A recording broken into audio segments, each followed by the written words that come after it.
Hello there, and welcome to another episode of Star Wars Beyond the Real. I'm Chase, and with me, as always, co-piloting this crazy ship is Preston. Preston, how you doing? I'm good. Happy to be here. Oh, good. Well, let's go ahead and let's get this thing started, shall we? Let's do it. Shall we punch it? Punch it! Punch it! Punch it! Punch it!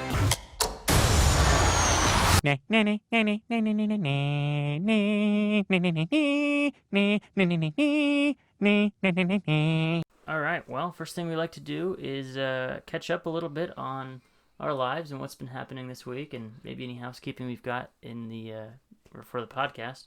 Anything crazy new happening with you in the world of Star Wars or otherwise? I bought a new figure. Oh, nice. Yeah, I got a Garndan, what are those called? Power of the Force figure. Sweet. Yeah. Why am I blanking on Garandan now? He's the Kubaz. Oh, okay. Your favorite guy. My favorite guy. Kubaz. I know him as the Kubaz and not Garandan. I should know his name better. Yeah. Is that the same? Is that the same one I have here? Yep. But mine's in the box. Yours is in the box. This one is actually from childhood. Oh. And it was covered in mud when I found it. And Nice. I washed it all up, and I still actually see a little bit of dirt on it, oddly enough. Well, that one's got even more value than mine then. Here's what I love about this figure. It has his little comlink, little communication device, but it honestly looks like a tiny beer. Oh, let me see. It's like the same shape Oh, it is, yeah.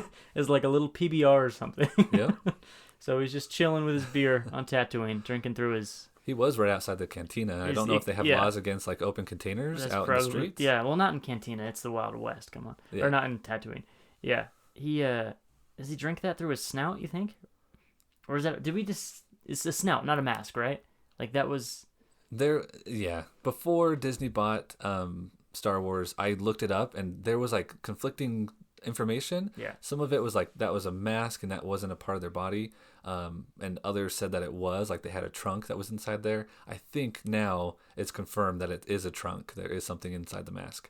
Because in The Mandalorian, he puts a little flute up to the end of his trunk and plays it. That's how he calls the little taxi. Oh, yeah. Okay. Yep. And say it could be a whole, witch doctor thing. Yeah. We're going to talk a little bit today about diseases in Star Wars. So, he might be surviving the Star Wars corona better than anybody. Well, that's pretty awesome. You got a new figure, and I got a new book. My sister gave me an awesome book for my birthday. It was a couple of days ago. And it is on the floor there. There it is. Not lazily put on the floor. It's just gently put on the floor. Just in case your sister's listening. Yeah. It is the Star Wars storyboards of the original trilogy. And this thing is beautiful and thick.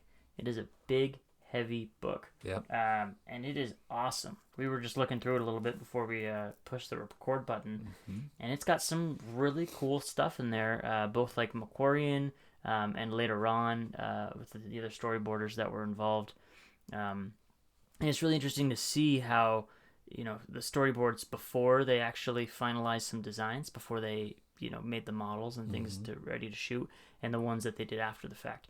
Obviously, there's a big difference between Episode 4 and Episode 5 when everything was established already. Yeah. But it's really fun to go through and see kind of George Lucas's original ideas, because here you get to see a raw picture of what George wanted it to look like before you get into production issues and editing and things like that. Which again, that's going to tie in today what we're talking about with our main topic today is George Lucas and his ingenious and incredible world building skills. So, really cool book. I was surprised to see how much blood is in it.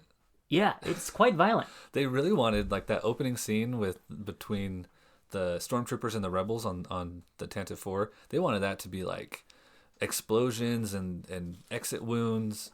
Yeah, and you were kind of mentioning earlier too the fight between Darth Vader and Obi-Wan. I mean, it's full on comic book.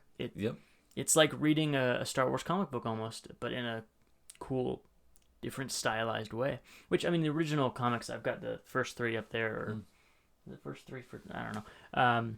They are stylized in their own way, and they do look different. Like, I think there's like a weird different hilt on Vader's lightsaber, and they have like the wrong colors of lightsaber and stuff. But anyways, thought that was pretty cool. Well, that feeds into our main topic, which is, all the details and things that fans of Star Wars notice. Yeah, exactly. Like, hey, wait a second, that button's not supposed to be there, or that's the wrong color. Yeah, we'll talk about the fans nitpicking, which we do the same thing. Oh, and then with the coronavirus, I don't know. Have you guys heard about this? There's a disease going around called the coronavirus that people are really excited about. But hopefully it means that maybe we can get some more listeners. Everyone's shut inside. If you're home alone, you're not alone, but if you're home quarantining yourself in, you got some time to listen to some podcasts, give ours a listen. But it gave me some time to play some Battlefront 2.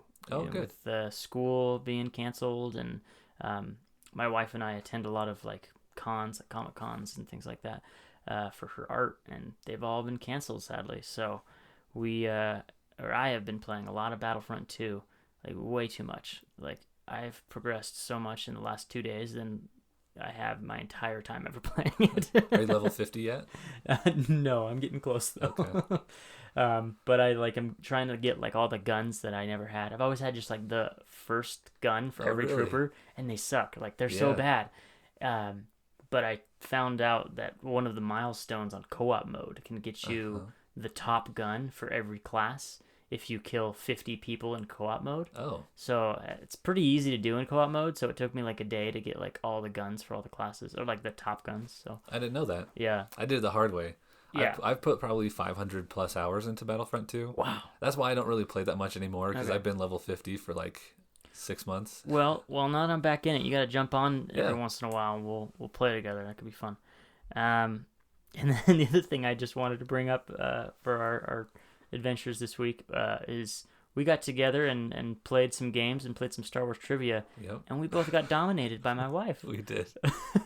Like right in the last stretch, 9th inning, she was down. She had like 1 point and brought it around to completely just destroy us and win the game. Yeah, you and I were like neck to neck. Yeah. I think we were both 1 point away, or maybe 2 points away from winning. Neck and neck. She had 1 point total. And your wife was like 2 points behind us. Yeah. And she was way down in the back.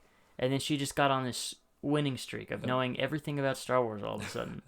I think she hustled us is what happened. I think that she's got what Echo has. She's like tapped into the Star Wars databanks. That's what it was. And pull all that information in. Yeah. She just breaks her arm off, and there's a little hydro spanner or whatever the droids have. She just plugs in. So yeah, that's our catch up on us. Let's go ahead and move into the news. Again, pretty light news this week. Mm-hmm. There's a couple important stories in here for sure, though. Some good news. Yeah, some good news and some sad news.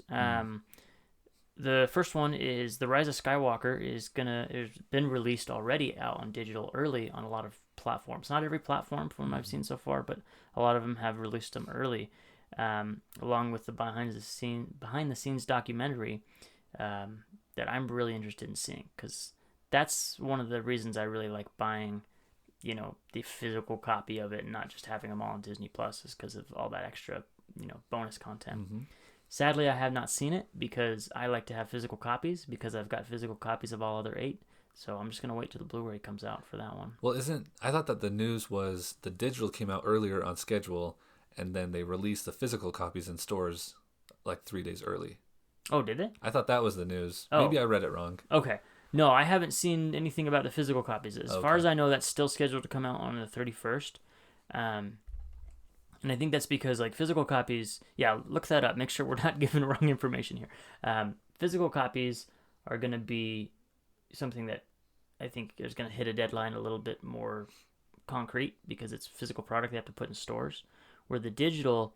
I think they released early on purpose because of the whole coronavirus issue. Did you hear about Frozen 2, how they pushed it ahead, so people would have something to watch at home? So I'm wondering if that's the case with this, because it's easier to launch something digitally early than it is to get out a product earlier. Yep, you're right. Yeah, it's the digital. Mm-hmm. So I haven't taken a look at that yet or watched the documentary, but I'm really excited to do so. But it's kind of nice of Disney a little bit. Yeah, I'm going to go home and watch that tonight. Are you? I don't know. I've never bought a digital movie before. Yeah.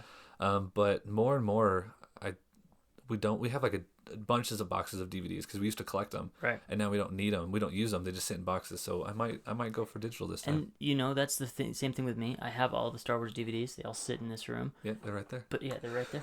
Every time I watch Star Wars now, I just click it on Disney Plus because it's so much easier. Yep.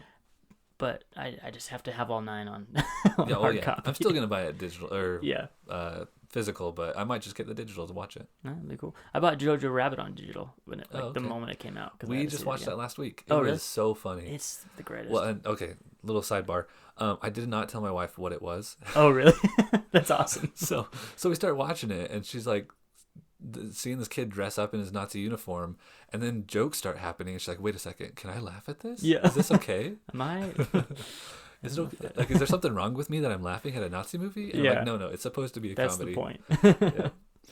That's funny. Yeah, Taika Waititi is. I've probably said this on here before. He's my favorite director, and there was rumors speculating for a little while. It was one of those kind of slow news weeks again that he would direct a Star Wars film.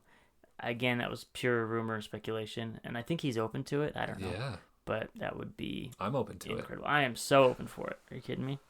I mean, it's Star Wars, so I'll be there for opening night either way, but I'll doubly be there opening night for Taika.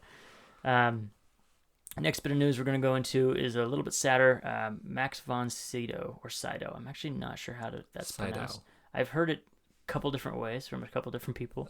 But Lorsan Tekka from The Force Awakens unfortunately passes away. Incredible actor. He's done a lot more than just Star Wars, obviously. I've heard other people refer to him as kind of the Alec Guinness almost of this trilogy because he was such a well-renowned actor. And then he was, Alex Guinness had a much bigger role, obviously, to play in the originals. But it's kind of sad. I really liked him in Game of Thrones as well. Did you watch Game of Thrones? I did not. Discuss that? Okay. He plays the Three-Eyed Raven in Game of Thrones. He's really good in that. It's not sci-fi, so I really wasn't that interested. You only do sci-fi. But I was really surprised at how old he was. Yeah. Because he did not look that old. Because I have a grandfather in his like mid to late 80s who doesn't look as sprightly as he did. So I was really surprised. Yeah. Yeah. He was quite up there. Lorsan Tekka, love Max von Sydow, but again, I feel like that's another character that I would have liked to see more of and get a little more explanation. Yep. I'm glad he was there and he created questions and more things that we can dive into for Star Wars, but I would have loved to see his character brought back, even in mention or in memory, or like somehow explain who he was, why he was there, and why he had the location of Luke Skywalker. Yeah. So and I feel like they hinted at that in some of the canon books, like because it was Jakku, right, is where he was. And so the Emperor had his observatory on Jakku, and they kept on saying like, this Jakku is very important for some reason, but I'm not going to quite say why because we haven't finished the trilogy. And then they never said why Jakku was important. I mean, you can speculate through headcanon, like perhaps Max von Sydow knew Lorsan Tekka. Yes, Lorsan Tekka. Max von Sydow's the actor. Yeah. I'm sure he didn't know. They both sound like Star Wars names. Yes, they do. I'm sure Lorsan Tekka knew or had some information about Palpatine maybe having a granddaughter on Jakku. Oh, yeah. And so that could have been the reason he went. But another similarity between the original trilogy and the sequel trilogy is that he was kind of, if he did know that he had a granddaughter there, then he was kind of there protecting her, watching out for her. Yeah. Kind of like Obi-Wan did for Luke. Yeah. Maybe the opposite. Maybe not even the opposite, but what if he was there to kill her, find her, and or not kill her, but just to keep an eye and make sure she wasn't going to do anything like crazy or like become a new emperor. Yeah. Where I feel like Obi-Wan was there to protect Luke, but maybe he was keeping an eye on Luke too, making sure he wouldn't become the next Vader. That's true. Yeah. But I feel like he wouldn't have trained him if that was the case. So, next little bit of news here: The Mandalorian season 2 has wrapped officially. So we talked last week about Gina Carano had wrapped, but now it looks like the whole season is wrapped. Are we looking at like an August? No, I think it was October is what they were saying. Yeah. Okay. So they've got some time for post-production, which is understandable for this show, seeing that they have a lot of special effects. Although a lot of that is done in pre-production and in production with the way they're doing the volume. Did you watch that video that they produced showing how they do the volume? I don't know what you mean by volume, but do you mean like the digital stage? Yes, the 360 projector. Yeah, they call that the volume. And it's incredible stuff. Yeah. It's really cool. Well, is it projected? I thought it was like actual like screens. Oh, you're right. It is not projected. It is screens. Yeah, they have done projections in the past. Yeah, it is. It emits light, and it doesn't have anything in the center, so it's just like a full stage with complete 360 backdrop. Right. That's interactive. So cool. Yeah. The thing I love about that is it excited George Lucas, and so it kind of got him curious about it again. Like, oh, you guys are doing some cool things over at Star Wars again. Yeah. Maybe I'll come by and take a look. So it feeds the fire that people are, chanting to have George Lucas come back. But. Yeah. I really like watching the behind the scenes of those kind of environments because in camera, in the main camera, it all makes sense because as you move the camera around to get those dynamic shots, the background changes with it. But when you're on like a third behind the scenes camera and you watch the background change, some of it doesn't make sense. Right, like, it doesn't really line up. Weird. Yeah. So it's really interesting to see those. I love seeing too, like the old videos, like the old King Kongs and Godzillas and stuff, where they would project a miniature monster fight really big behind an actor.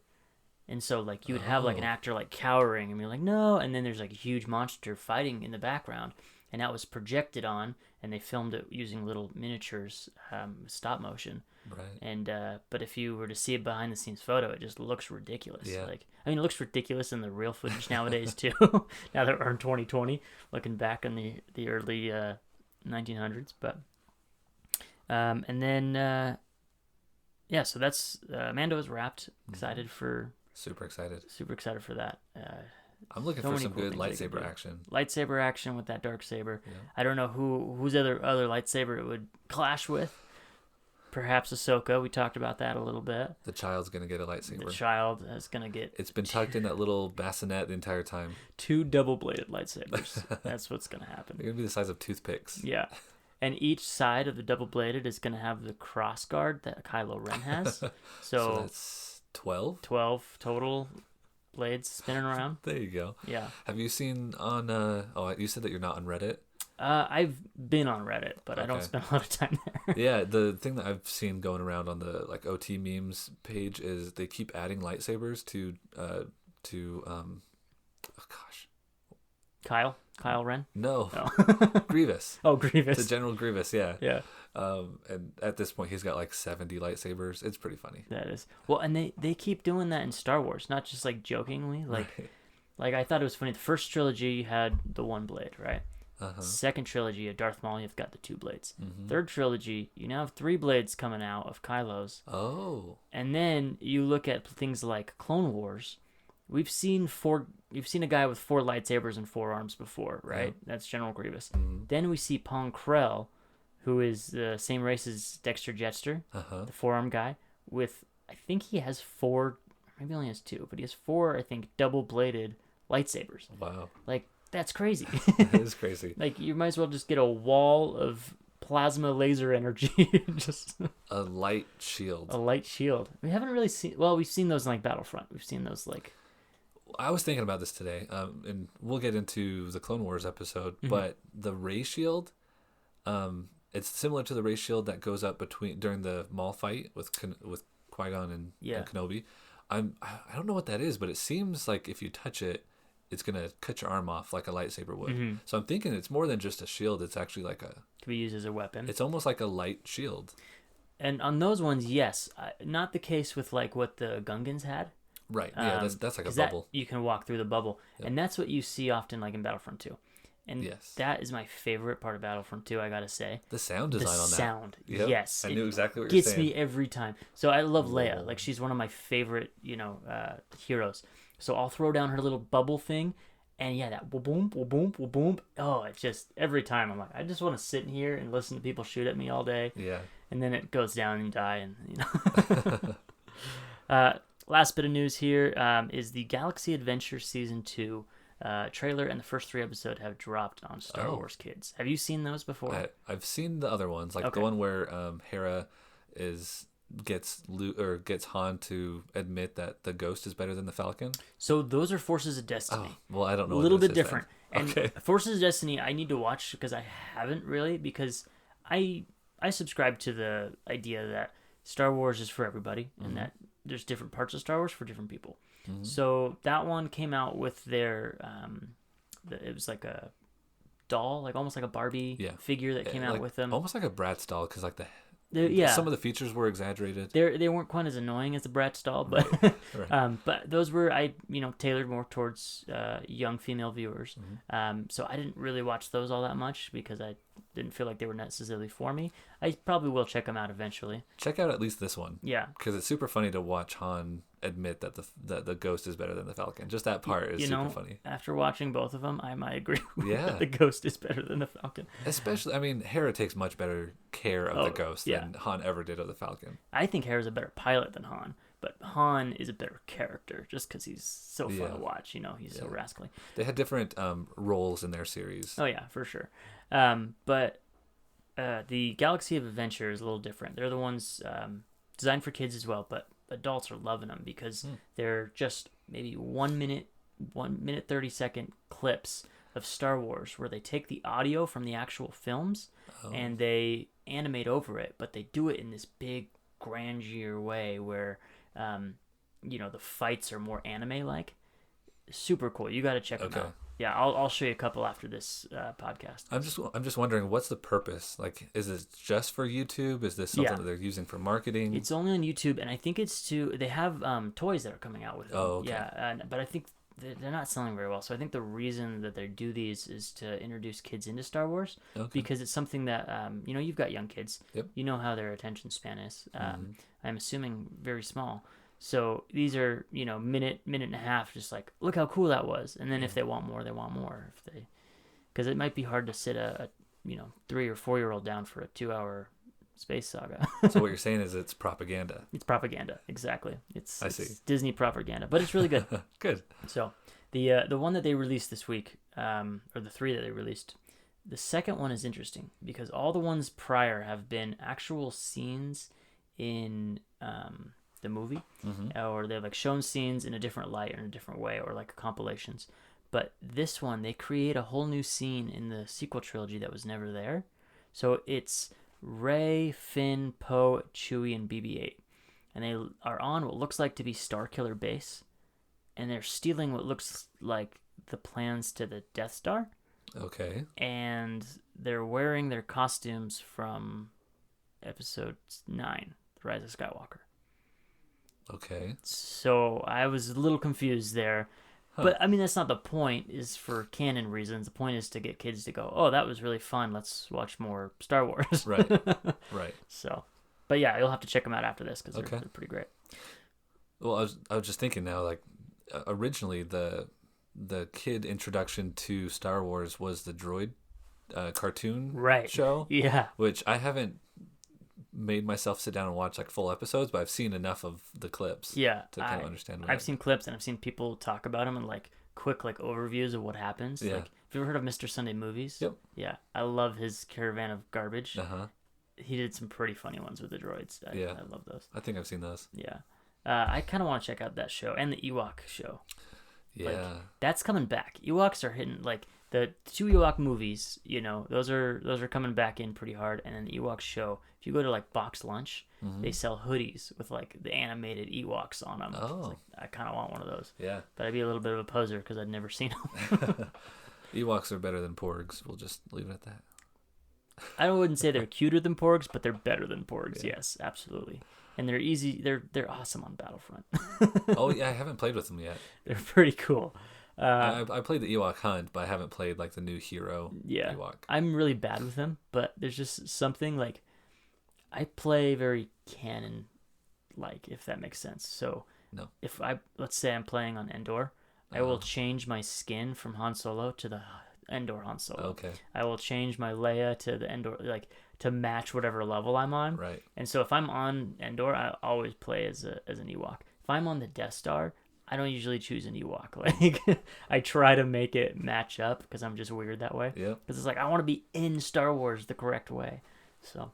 And we've talked about that before when we saw Mos Eisley in The Mandalorian, because we've played Battlefront 2, we know our way around those streaks. Yeah. And it's pretty cool that we can, like, I almost recognize where they were as they walked through Mos Eisley. And I don't know, because maybe I'm too invested in, killing all the stormtroopers, but is Oga's Cantina in Battlefront 2? Because I know it's in the original Battlefront 2. I've gone in there and like checked out the tables and stuff. Yeah. Is it in? I have to go exploring a little bit. Yeah. You can go jump on the table that Greedo died at. Really? Yeah. That's awesome. The table where McClunky was said, and what's the Han guy shifted his head unnaturally to the side. He does a lot of shifting in those special editions. No, what's the guy that sits where Han was, and he's like, I forget his name now, in The Mandalorian. I don't know his name and he's either. like trying to be cool like Han, and you're like, get out of there. Yep. That's not your booth. Come on. Which they did on purpose. I think they wanted you to dislike that guy right away. So. Yep. Okay, well, that's going to be everything in the news. So now that we're finished up with the news, I didn't want to. We wanted to look in a little bit and talk about the coronavirus. You had this great idea to talk a little bit about diseases in Star Wars to kind of fit with what's in the news today. It's in the zeitgeist right now. Yeah. And so I was kind of looking through legend stuff, expanded universe stuff, and I came across the brain rot plague. That sounds awesome. Yeah, it's caused by television. No. Caused by Star Wars, everybody knows. No, it actually sounds pretty similar to what we're going through right now. A little bit more swift in how it kills, but it mainly affects humanoids and cephalopods. So watch out, all those Mon Calamari. Well, and I've heard them talk about that on the news. Actually, I think the governor the other day was saying the elderly and the cephalopods are the ones that we got to worry about. So it's not about us. It's about keeping the spread to the cephalopods. That's really what it comes down to. What's the name of the other species that lives on Mon Cala? The Quarren. The Quarren. That's right. Yeah. They're in danger as well. Oh man. So it's pretty interesting. It says it attacks the central nervous system, causing nausea, sweats, and communication breakdown. It's a Zeppelin song, right? What's that? Isn't it a Zeppelin song? Communication break. I can't sing. Probably. I should never sing on a podcast. I apologize, everybody. You can go ahead and shut this off now. But it does have a vaccine, so make sure you get immunized against the brain rot plague. But so that's not cured by Bacta, huh? No. Oh boy. I mean, I'm sure if you were in the late stages, you could be thrown into a Bacta tank and float around your underpants for a little bit, and that would take care of it. You know what would be awesome? It would solve this whole Corona thing like real quick. It would be expensive and probably cripple our economy still, but it's happening anyway, so why not? If we could all just like get a Bacta tank or Bacta tanks for everyone, and just get in it and just sit in the Bacta tank for 3 months, just put the world on pause, and then we'll all come out healthy, fine, quarantined from each other. The virus will be gone and we'll be great. Yeah. And it'll be fall, so Mandalorian will be coming out any moment. Well, the Lucasfilm wouldn't be in the Bacta tanks. Okay. They'd be slaving away still. Yeah, it's their duty to bring us content. Okay. So. We just need to upload our brains into computers so that we don't even have to worry about these physical ailments. Yeah, that's what I'm saying. The cure to Corona is Ready Player One. Yeah. Can you imagine if we all could just like tap in? We could all go to work through the VR. We could all live our lives normally. So Bitcoin would skyrocket. Exactly. There's a book that I read when I was a teenager, and I cannot find it. I've looked everywhere. I've Google searched it like at least once a year, but it's in this like future where VR is like you don't leave your house, and VR is everything. And there's like a mystery, and he has to like go hack servers, but in VR, servers aren't like computers. They're like a dude in the bayou. And he has to like negotiate with this hillbilly guy because he's in the VR. He's essentially in the Matrix. Exactly. Yeah, that sounds really cool. Yeah, it's like a mystery, and he jumps between like a dragon like high fantasy to the bayou to noir, and it's a really fun book, and I'm still looking for it. So it sounds kind of like Ready Player One, but a little bit more meat to it. Yes. Like Ready Player One was a fun book, but it wasn't like a in-depth look at society or anything like that. It was very much just like fun video games. Yeah. That's cool. It almost reminds me of. Have you seen that? It's a Bruce Willis movie from like not way back when, but like is it a Christmas movie? No, it's not Die Hard. It's a pretty dumb movie, and I can't remember if it's called like Replicants or something like that, or not Replicants.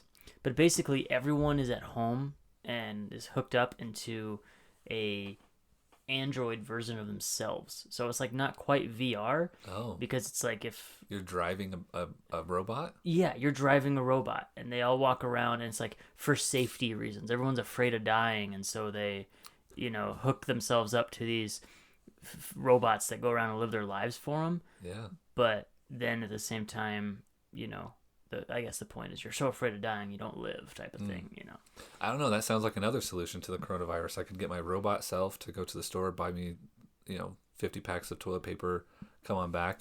See, that's why I think Star Wars would thrive during times like these, because they could just have droids do everything, which is surprising that droids don't do everything already for them. I mean, they've made whole episodes of Clone Wars about C-3PO doing chores for Padme. That's right. That's right. Those are the best episodes. Yeah. We should make a video like Star Wars Coronavirus Edition, where it's Han Solo is bargaining how many rolls of toilet paper to get to Alderaan. So what were you said there? What other diseases were you saying were besides the brain rot that you looked into? There's a bunch of diseases. There's Virus 606, which is a manufactured one. That's the one with that creepy dude from Clone Wars, right? He's like the doctor, and he like has a long neck. I mean, a lot of people in Star Wars have long necks, but I saw a meme about it actually, and I need to rewatch Clone Wars, but I think it was one that was like wasn't it directed only towards clones, that virus? Oh. And I saw a meme where it was a picture of that guy, and it said, "Who wants to bet this guy's behind coronavirus?" Yeah, I don't know. This one says it was manufactured by the Imperial Security Bureau as a biological warfare. Oh, it's an ISB thing, huh? Yeah. I haven't heard about that. That's a Legends one? Yeah, these are all okay. Legends. Okay, I don't think any of these are canon. Gotcha. Hibernation sickness, that's not really a disease, but it's canon. It's canon. It's just something that happens when you've been frozen for a year. That's another sound that just... so many good sounds in Star Wars. We should do an episode just on sounds in Star Wars. But it's when Leia's wearing the Bosch Bosch, and she goes, "Hibernation sickness." I can't even do it, but it's so good. Anyways, tangent. Yeah. Yeah, that's about it. There's a bunch. Here's one for the maybe this is the reason why droids aren't more prevalent. There's the Erie-Cooley disorder, which is an irrational fear of droids. And so that's what the Mandalorian has. Yes. I don't know if he fears droids. Right, he just doesn't like them. Because he has no problem shooting the crap out of them. Yeah, but I think it is a droid trauma for sure. Oh, it's not fear. It says humanoid species feel wary and uncomfortable around droids. So yeah, I guess Mandalorian would have that. Yeah. The things you learn. And it talks about the human replica droid Guri. Let me show you a picture of what Guri looks like. Oh, I've seen that. Yeah. 90s Star Wars comics, man. They were something else. It's basically like, what's that, Fatal Attraction or something? Yeah. Where she's an alien? Yeah. It's basically that, but she's a droid. Is that Basic Instinct? Is that what that is? Oh, I don't know. Oh, maybe I haven't seen any of these maybe movies. We're talking about different things. I've just seen covers. Oh, then my favorite one is the Rat Ghoul Plague. And the Rat Ghoul Plague was made by the Sith in their eternal struggle to cheat death. And basically, when you get this, you turn into a rat ghoul, which is like a fierce beast with teeth and all that stuff. And when you get, it's transferred by the bite of a rat ghoul. So it's basically like vampirism or werewolf lycanthropy. So it's coronavirus. It all came from a bat. Yeah. I mean, we're not turning into bats. I can show you a picture of that when people are like bleeding out of their eyes as they transform. Whoa. So, yeah, that's my favorite one. That's pretty cool. All legends, but all cool. Well, that's a cool little update on diseases in Star Wars to go along with our every topic on every news show that's out right now. So, yeah. Well, and let me quickly just say, like a kind of a segue into our main topic is, I thought it was really cool that George Lucas, I don't know like all the ins and outs of what happened behind the scenes, but he seems like he really encouraged other people to be writing these Star Wars stories. Absolutely. Like, take my world, take my galaxy, and build something of your own in it. Reminded me a lot of H.P. Lovecraft when he built his kind of cosmic horror series. He didn't really picture it. He didn't get into the details like George Lucas did, but he encouraged other people to write stories in the same vein, and using his location, using his characters. And so I think that really allowed it to, it allowed H.P. Lovecraft's novels to continue, but I think it also allowed Star Wars to survive kind of that drought. Yeah, the dark times. The dark times. For sure. Yeah. When you were talking about H.P. Lovecraft, Star Wars is missing a Cthulhu for sure. Yeah. Like, I want to see the Quarren who look like mini Cthulhus. I want to see their god. Could you imagine if they had this like ancient religion where they like worshipped Cthulhu? Yeah. But a Star Wars version of it, and they were like, "This is where we come from," and they like found a primitive tribe of Quarren in some ocean on some other planet besides Mon Cala. That would be so cool. But that's again not what we're talking about. What we are talking about today on our main topic is the incredible storytelling and incredible, let me actually read it here. The incredible world building of George Lucas. Yeah.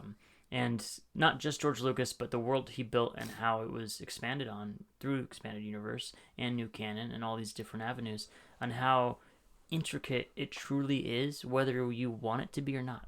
Right. And when this all came about because I watched a little bit of the behind the scenes for episode 2. Episode 2 Of the Clone Wars. Of the Clone Wars. No, I'm just kidding. Attack of the Clones. Attack of the Clones. Yeah. I usually just say numbers because I can't remember names as easily. But I thought I could until I mixed up Last Jedi and The Rise of Skywalker 48 times in our first podcast. Yeah. But it was George Lucas was like right there with the hairstylists that were working on Hayden Christensen. Hayden Christensen. Yeah. I had it right. Christian Haydenson, that works too. Christian's also a first name. Yeah. They were working on him, and George Lucas comes up and says, I can't do his voice. You got to. You have to do the impression. He just kind of has like a mumbly way. He's not very forceful. Yeah. He's just a nerd, and he was just like, if you're going to leave a little bit of hair here, he was trying to give them a little bit of freedom because it's a collaborative effort. And all filmmakers do. You have to give your artists reign to help contribute. Yeah. But he was just reminding them, like, okay, if you want to put some sort of beads on the end of that rat tail, the Padawan braid, or if you want to put some like some colored string wrapped around it, something like that. Maybe he was kind of like brainstorming with them. Yeah. Okay, well, if it has beads, maybe each bead is like a lesson that they learn, or it's like a different levels of his training. And so it got me thinking, like, he didn't just want aesthetic. No. He didn't want the Star Wars aesthetic. He wanted a meaning behind every little detail, down to like the color of the bead on Anakin's braid. And that was really impressive to me. I think that led to some bad storytelling in the prequels. Yeah, it could have, yeah. Because there's a little bit too much like yes men and no one like kept him on track.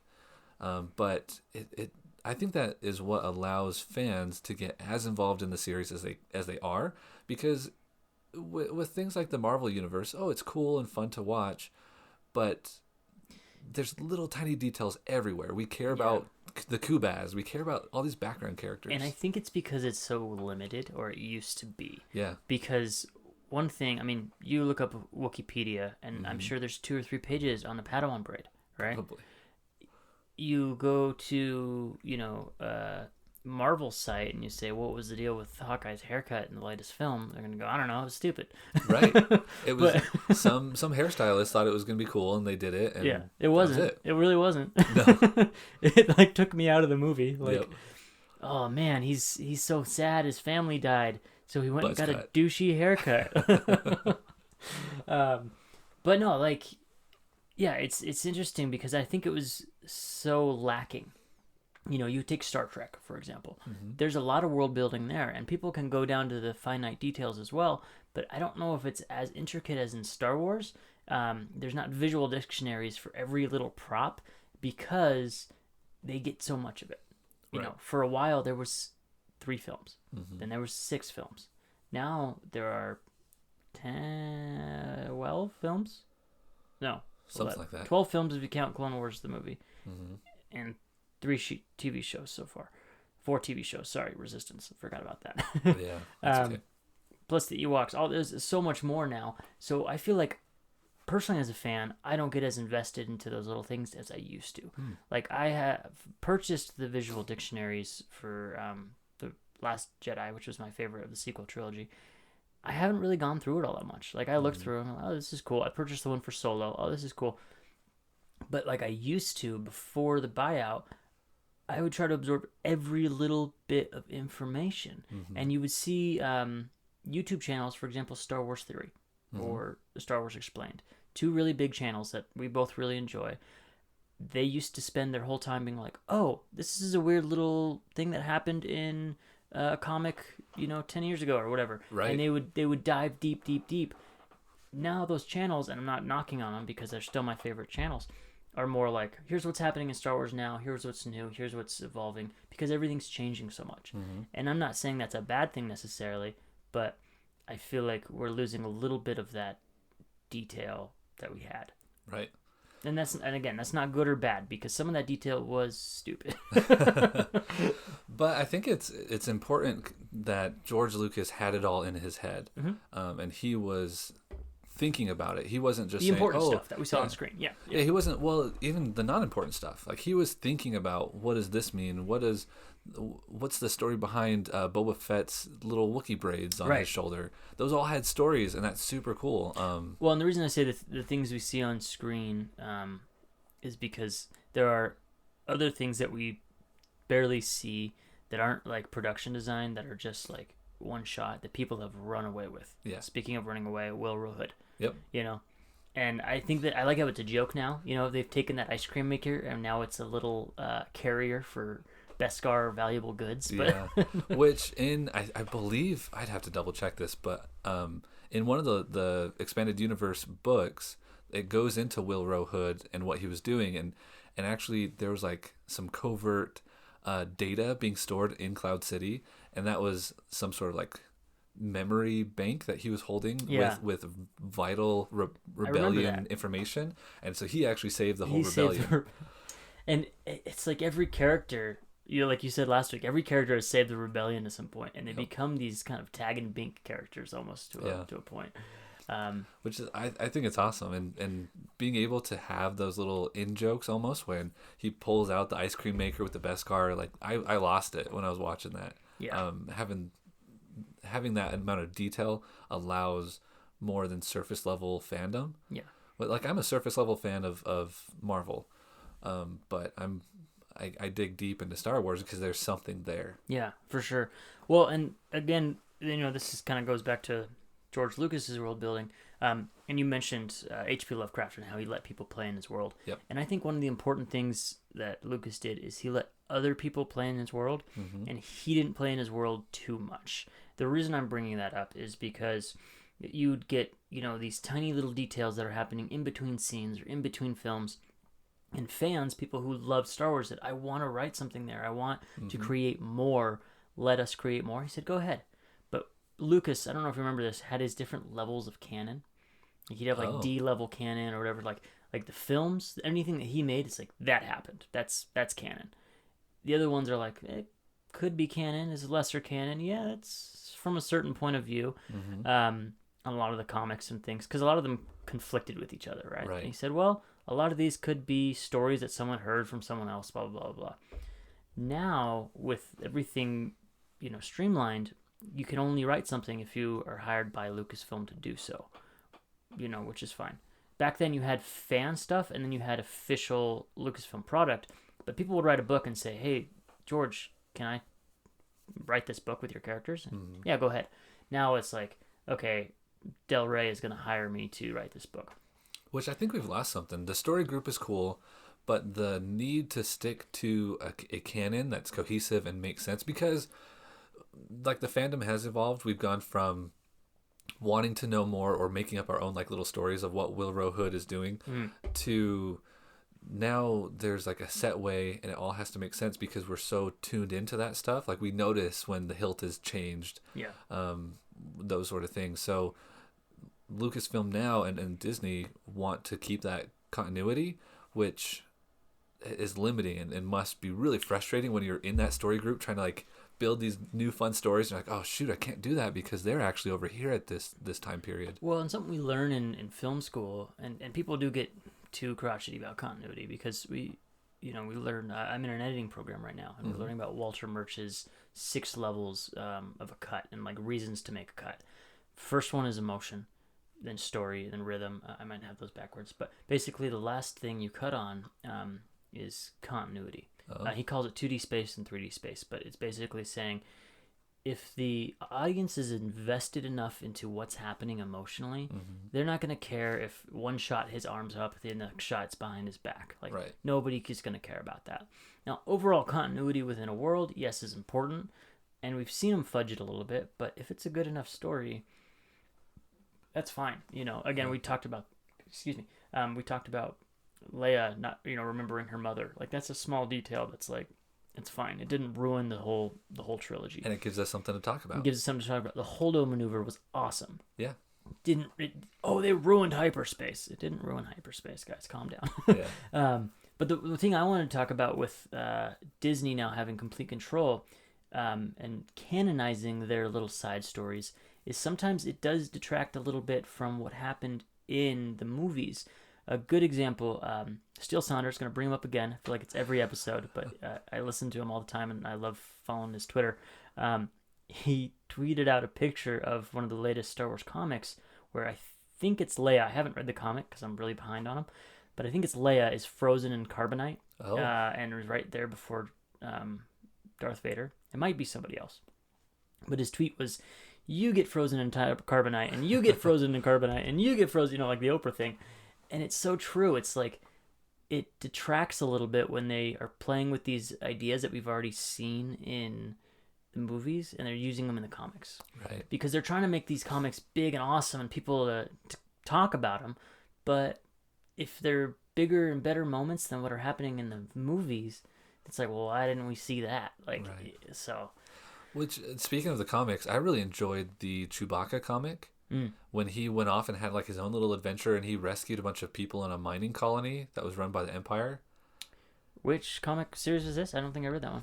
It came out when they were doing all the individual comic series there's like the Vader series, and there was a Chewie one. I think it was like four books.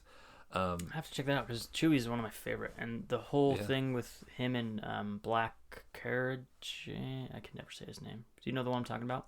Nope. It's a big black gorilla-looking Wookiee who's a bounty hunter. It's really cool. Oh, yes. But sorry, you'll send it. He had a 4-issue comic that. Well, yeah, and it was just good. Like it wasn't like a big over-the-top story. It didn't affect anything else, but it was really good, self-contained.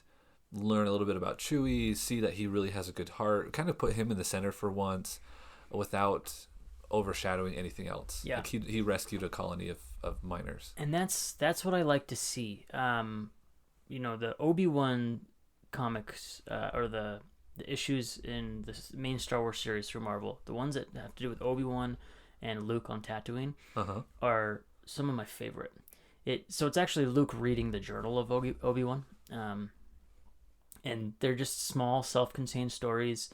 You kind of get a little bit or see Luke flying around in his Skyhopper a little bit in Baker's Canyon, and so you kind of like learn some of those lines that he says to Biggs in the original.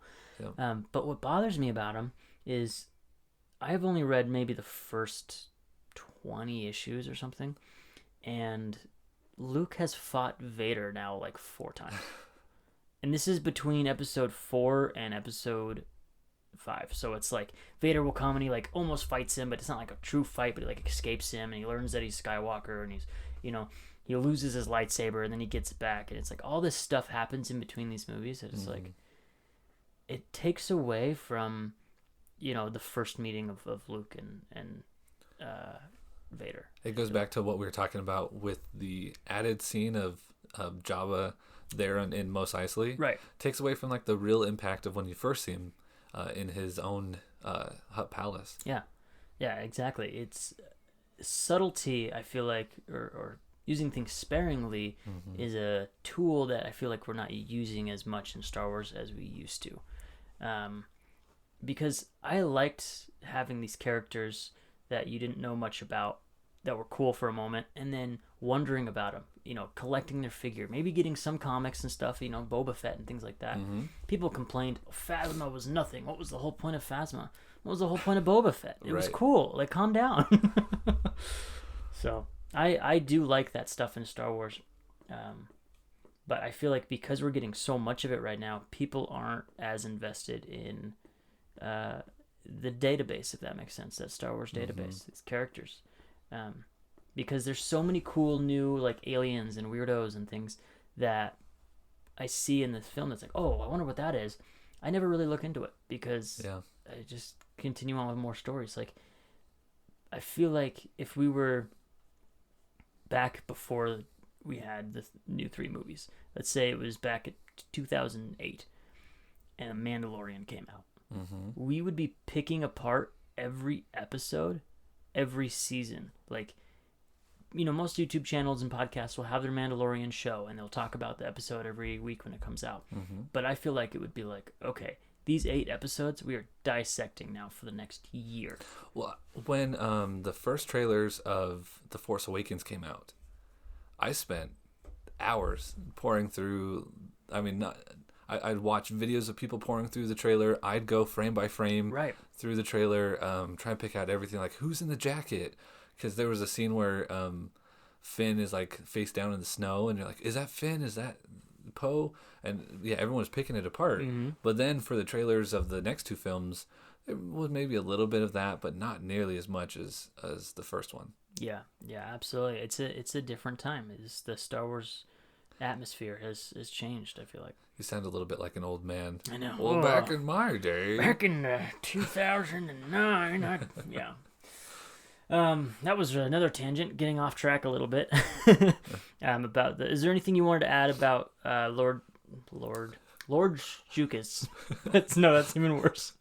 Lord George Lucas. George Lucas, about his yes. I don't want to say his contribution to Star Wars, because obviously he made Star Wars. But just his process of building worlds. So I think we discussed a little bit, was it last episode or the episode before, about how he's really good at creating worlds and environments and story, but maybe not so much of refining them down into a good script or great dialogue or anything like that. I think, this is going into your realm, George Lucas would be the most incredible DM for a D&D game or a Star Wars D&D game. Yeah. Like, could you imagine? I had seen a lot of interviews with Dave Filoni where he's talking about just working with George Lucas and how much he cared and how intricate he got. And seeing his work on the Clone Wars just puts a smile on my face, because he's doing what he loves to do, and he's not caring about the fans, because and that sounds bad. I'm not saying he doesn't care about the fans, but he's not doing it for the fans. He's doing it for a bunch of 9-year-olds on Cartoon Network. Right. And he loved it, from what I gathered. I never met the man, so I couldn't tell you. But yeah, I think you're right. And I do think that there is a point in a creative endeavor that you really have to just be doing it for yourself. Yeah. And that's why George got out of it, was because he felt like he was now like subservient to the fandom, and it was no longer just like his world that he got to play around in. It was now like, okay, how do I serve everyone else that's going to be consuming this? Yeah. Because you really have to be true to yourself and just put those stories out there. And I do think that George Lucas does work best. His best work is when he's coming up with the world, coming up with the story, and then he's giving it to a more competent writer to put it together. Right. And that like collaboration between them. Him and Lawrence Kasdan, or when he gave it to Irvin Kershnaw to direct. He was still there. He was producing. He was on set. He was going, well, this is how I saw things going. And then Irvin was probably like, okay, well, to be compelling, we do have to have this, and this element. Yep. Because I would love to just take George Lucas's brain and just connect it to mine and download all of his ideas for Star Wars. But you can't do that. And you have to put it into a package that makes sense and can tell a good story. Yeah. That's why I really like the Claudia Gray novels, is because I feel like she's a really good, compelling storyteller. I would love it. I don't think he ever will, but I would love George Lucas to write a novel, actually, because then he has all the free reign he wants, and he doesn't have to worry too much about dialogue. Right. Because he could just say what people are thinking and what they mean. Just get George and Claudia Gray into a room for like 3 months, pound it all out, and then let her finish it up. But that would be awesome. Do you imagine how many copies that would sell? It's incredible. At least one, to me. At least one. And then I'll borrow it so we don't have to buy a second one. You know, we'll just cheat Lucasfilm out of their money. I did want to say, I forgot in the like update part, I started reading Ahsoka. Oh, really? The novel Ahsoka. It's definitely a young adult novel, but it's pretty good so far. I've listened to about halfway through it, so yeah. We'll have to finish it together. Maybe we can talk more about that. I'm listening right now, so I started working out so that I'm, physically fit now as I'm going into my old age. You're more of a Han and less of a Jabba. Yeah, exactly. More of a Han, less of a Jabba. What was I going to say? Oh, but I listen to Star Wars books as I run or try to lift small weights, but I've been listening to now the name escapes me. It must not be that good. It's great. It's New Dawn, something Dawn. It's the it's the Rebels book, so it learns about Hera you learn about Hera and Kanan and how they meet, and you hear about young Caleb Doom. And I'm blanking on the name right now. But Ahsoka, like I said, I've listened to half of it because I listened to it on the way to Star Wars Celebration in Chicago, and I fell asleep on the plane, so I missed a lot of it. And so I need to just get myself to go back and find out where I fell asleep and listen to the rest. Yeah, and then tell me about it. New Dawn, then I'll do that. Yeah, or Breaking Dawn, or Dawn of the Rebels, something like that. Shaun of the Dead. Shaun of the Dawn of the Dead. That's what it is. Do you want to get into episode 4 of the Clone Wars? Let's do it. Let's get into it. Are we wrapping up on our George Lucas? I think so. I think so too. That's said all we had to say. But I think we found our topic for next week. Because we mentioned it and now I forgot what it was. So we'll go back and listen to it. Oh, sound effects. Oh yeah, sound effects. I don't remember the name of the guy, but we'll do some research and because there's like that one guy, Ben Bird or something like that. Bill Burr. No, not Bill Burr does all the sound effects in Star Wars. We'll talk about it next week. Yeah, we will. Let's go into episode 4, season 7 of the Clone Wars. You've seen it, I assume, maybe. Yeah. Okay, you did. I watched it like 2 hours ago. Awesome. Sounds good. I was thinking about rewatching this morning, but I didn't, so I might be a little shaky on my memory. But I will say, at least for right now, I was wrong about Echo. But I wasn't the only one feeling that way, because Tech was feeling the same way as I was. I was a little suspicious of Echo and how he came out of that facility. You were wrong about Echo. I was wrong about the Clone Wars. Remember last week how I thought this was the end of the whole Bad Batch and Echo arc? I was like, I'm glad this is over and we can get to Ahsoka. No Ahsoka. Nope. Oh boy. 4 episodes in. I think there's only 8 left. They better all be Ahsoka and Mandalore. I tell you what. Well, so midweek they came out with like a little 30-second clip from the episode where it was Obi-Wan and Windu talking to the droids, asking them to put down their weapons. And so I was like, okay, cool. Yeah, we're going to like do Jedi stuff now. Yeah. But no, it was just like that one part. Can we talk about that part real quick? Yeah. That part was hilarious to me. I loved it.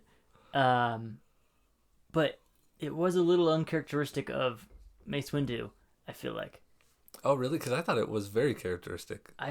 The way he said it and did it is fine, and I might be completely wrong. This is something that it might just be personal to me and my wife as well, because my wife hates Mace Windu. Oh, no. Yeah, she loves Samuel L. Jackson, don't get me wrong.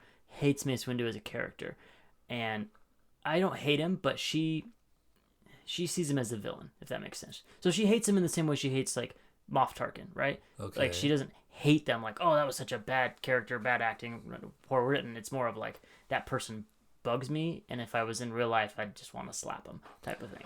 So does she see him as a bad person because I kind of see Mace Windu as the one that, like, the Jedi that's pushing the Jedi Order into the war further and further? So yes and no, because I know that Yoda kind of does too, but I feel like Mace is really the one that's like he's the hawk, he's the warmonger of the Jedi. He becomes that in the first one, in episode 2. He did say, oh, we're not generals or soldiers, we're peacekeepers. But then he kind of flip flops, right? And becomes like the general. And so I thought it was a little uncharacteristic of him, because I thought he would be the one to fall against the Jedi ways the most and be like, oh, look at all these droids, we'll cut through them like butter. But instead, he did the very Jedi thing and said, I'm going to give you an option to lay down your weapons. I'm bragging a little bit here because I've killed 100,000 of you, but if you guys want to just let us reprogram you, we can do that too. And then he was like, well, you tried, But Mace Windu to me has always been the poster child or the embodiment of what Luke is talking about in The Last Jedi, where he says the hubris of the Jedi. They let a Sith Lord rise to power. He was blind. I mean, the whole Jedi Council was, but I feel like he was the one that was really pushing them into, or against the ways of what the Jedi had always been. They no longer were these religious peacekeeping monks. He was like, yeah, we're going to get involved. He almost had from what I saw, a sense of control. He wanted control. Yeah. He wanted to control Palpatine. He wanted the Jedi to kind of be the police of the universe, from what I saw. Well, when he says that, we're just peacekeepers, we're not generals. Even the fact that he sees his role as keeping peace means that he's going to keep some people down and keep others up. He's choosing sides already, even though he's saying I'm a peacekeeper.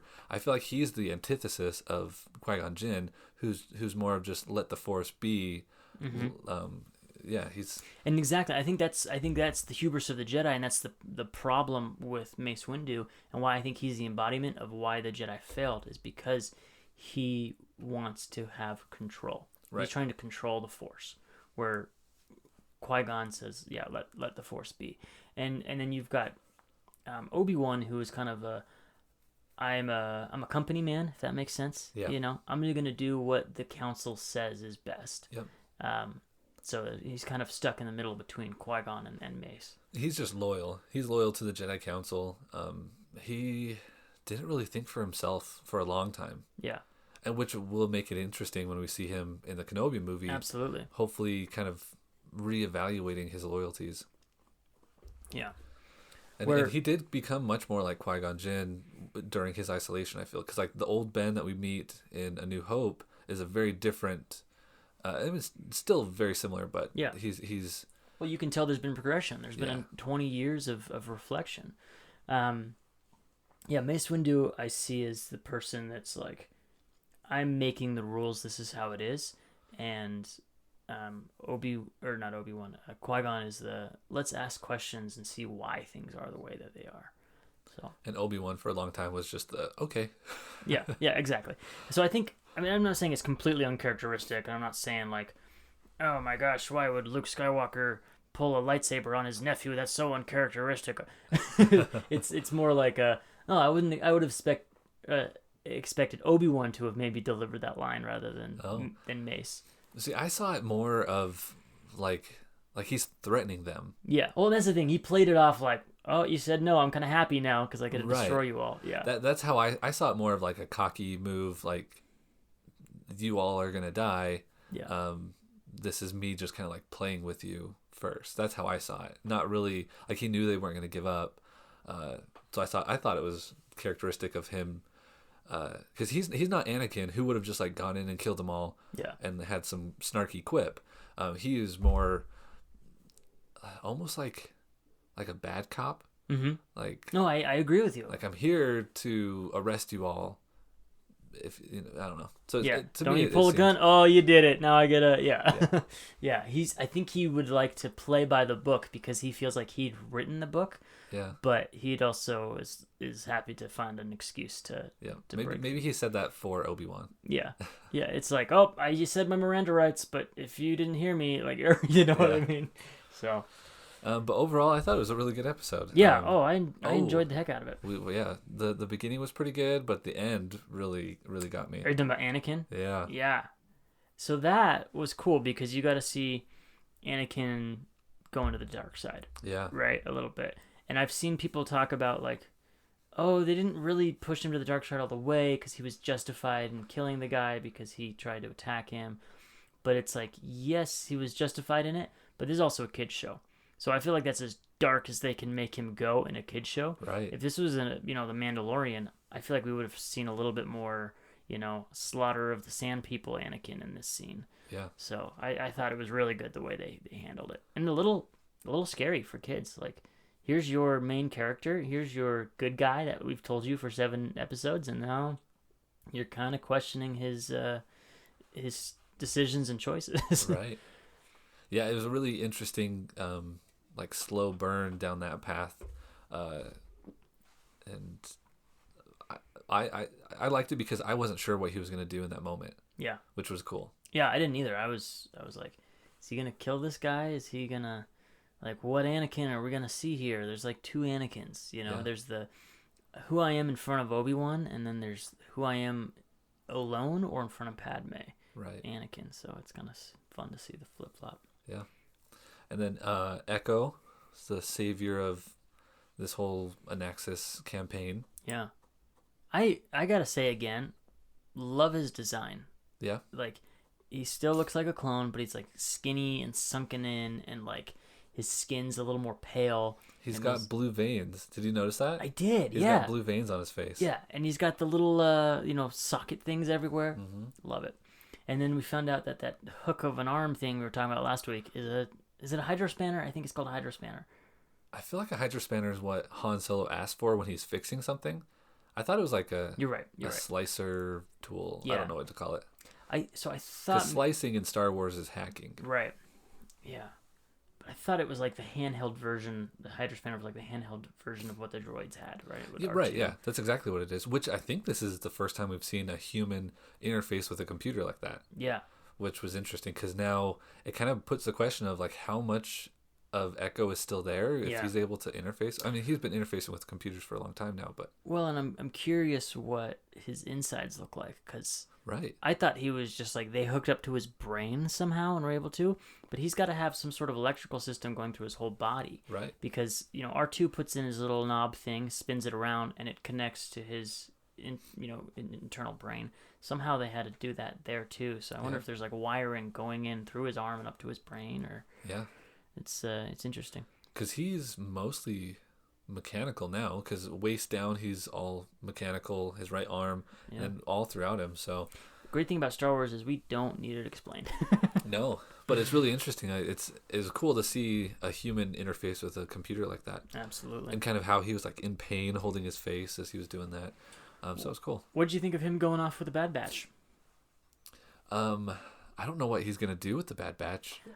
My first thought was like, what role do you fit in? Because we already got Tech. Right, as we don't really need kind of a repeat of Tech, but maybe as like a strategist, which is kind of what Rambo guy is. Why am I forgetting his name now? Hunter, yeah. But I think overall, like even if he doesn't fit a specific role within the group, he's a part of them because he's not quite right. Because he's different. Yeah. Right. And we're nearing episode 3 now, so it doesn't matter because they're all just gonna turn on the on their Jedi and kill everybody, and then they're gonna be decommissioned by the Emperor. So yeah, there's probably not a whole lot for them left to do. I wonder though if we're gonna see the Bad Batch even more for the Siege of Mandalore. Oh, because Ahsoka, we've seen from the trailers, and kind of just what we know, is going to take a battalion of clones with her to try to free Mandalore, but not. I don't think she's doing it in the name of the Republic or like the name of the Jedi because she's no longer a Jedi. So it's just kind of like I think from what I can gather, the Jedi's like, oh, political reasons, we can't help with Mandalore. They're neutral systems. They aren't part of the Republic. We're not going to offer aid. And Ahsoka is like, well, I'm not a Republic general anymore, or commander, so I'm going to go help them. Yeah. And I think maybe Anakin's like, oh, you want to borrow a battalion of clones? I won't look. Like, oh, now that makes. I just remembered when in episode 3, I think Rex or someone asks the Bad Batch, "Who do you report to?" They're like, "What are you guys gonna do now?" And they say like, "Oh, we don't really report to anybody."